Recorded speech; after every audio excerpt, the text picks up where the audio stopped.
Let's continue with the social engineering techniques, and the next technique here would be what we call the launch time attack. Now, I know this sounds very funny. It has a funny name, but picture the scenario, okay? It's lunchtime, the employees are hungry, and one of them stands up and just walks away to go for lunch without logging off. This will give the possibility of a lunchtime attack. Why? Well, because imagine if there was an insider threat in that same department. The employee, they stood up, they've walked away. This insider could simply walk over to their workstation and begin to access the files that are meant for that particular employee who just stood up. That's why it's called a lunchtime attack. So this happens more often than you might imagine. But the next attack here is the piggybacking. An attacker enters a secure building with the permission of an employee. Now, I'm going to play you a clip from the movie Hackers. Sit back, relax, enjoy the clip, and I'll catch you at the end of it. Didn't have anything on record. Hold on a second. I got the. Did my wife drop a cake off for me? What cake? There's no cake back Surprise here. party for Marge on the second floor. She was supposed to drop a cake off. I dropped. don't know anything about it. There she is, late as usual. Okay, well, it states right here very. It's not my problem. Kid, Okay, I'll beat it, all right? No special interest. I can't reach my car. Could you buzz all this? this stuff right Could here. you just buzz it? I can't reach my car. Yes, would. Wait 1 minute. Buzzer, okay? We're late for the party on the second floor. Excuse me. Push the goddamn buzzer, will you? Thanks.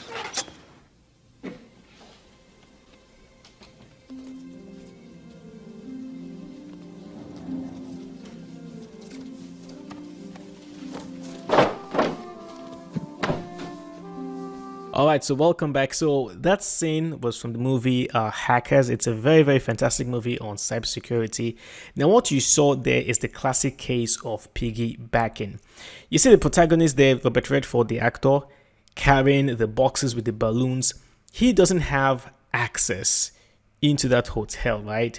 But then in an effort to try to coerce the security guard to letting him pass, you can see he's carrying all these boxes with the balloons, his hands are tied, and then with a sense of urgency, he's telling the security guard that, hey, the party has already started, let me in, I can't be late, and blah blah. He eventually, the security guard initially tries to put up some resistance, saying, hey, hold on a second, I'll be right with you in just a minute. But Robert Redford, he's so convincing in his acting, and that's what social engineers do. They are so good in acting, they're very manipulative, and eventually the security guard gives him the permission to enter into the building. That's what we call piggybacking.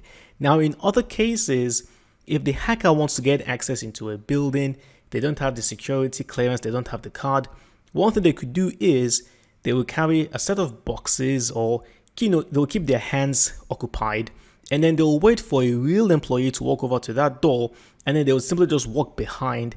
And then, of course, as human beings, we are programmed by default to help others. So you see this person behind you carrying this big boxes. You obviously you would open the door and then you let them in.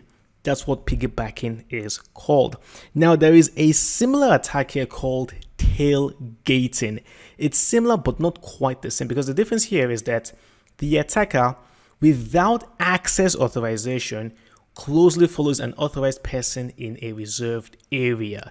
So the difference between piggybacking is that piggybacking, the authorized user will actually give permission to the attacker to enter, while in tailgating, this doesn't necessarily happen. I'm going to play you another clip from the James Bond movie Diamonds Are Forever. Sit back, relax, enjoy the clip, and I'll catch you at the end of it.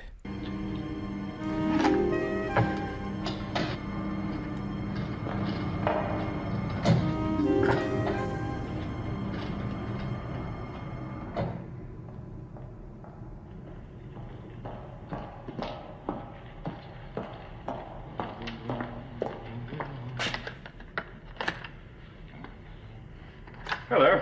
Hi, I haven't seen you here before. I'm Klaus Hergesheimer.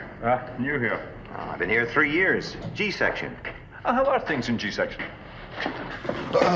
Still the same old grind, checking radiation shields for replacement.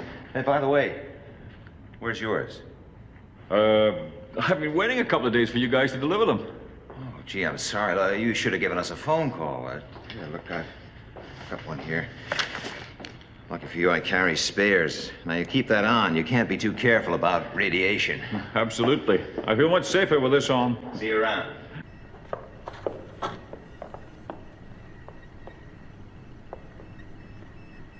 Who are you? What you want? Klaus Hergersheimer, G-section. Just checking. Alright, so welcome back. So what you just saw is the classic case of tailgating. Now notice that James Bond, he's trying to enter this very secure facility. Obviously he doesn't have the card because he's a spy. So what he does is that he waits for a real employee, a scientist, to come over. The guy punches in his card and then James Bond out of nowhere just appears.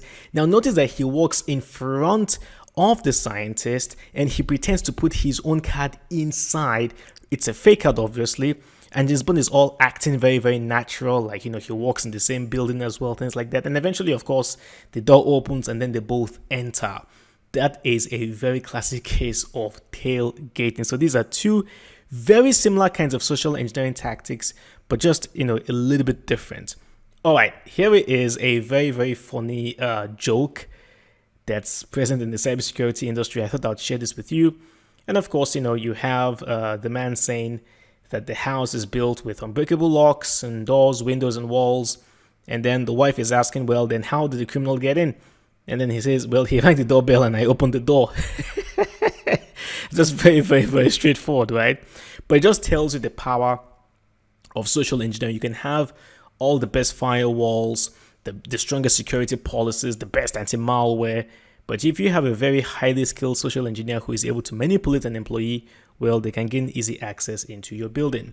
So we also have shoulder surfing. Now, this is obtaining sensitive information by simply spying. Now, I know that the image you see here is the man spying over the woman's ATM card details.